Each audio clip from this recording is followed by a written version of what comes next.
How long is your onboarding process for new salespeople? That's the question for your sales meeting minute this week, because I want you to think about this as a sales leader. How long are you really onboarding and ramping salespeople to get them to productivity? There's two sides of this coin. We want them to ramp up to productivity as fast as possible. So if in 2 weeks or 90 days, we can get them to selling and on pace to hit quota, that's ideal. We want to get them as fast as possible to be a productive salesperson.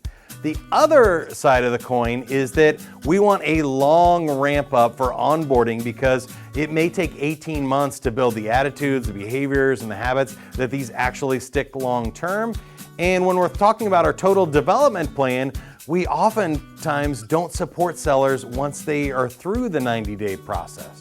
So we just say, good luck, you're either gonna sink or swim. After 90 days, that's on you, and we forget to coach ongoing, and we forget to continue to develop skills over the life cycle of that employee. So we want training for experienced sellers, 3 to 5 years in the business. How are we supporting and developing top performers? Really, that onboarding and training process should never end, but we want to make sure that we do the right things to get them up to speed as quickly as possible. Love to hear what your thoughts are in the comments below. How long is your onboarding process for salespeople?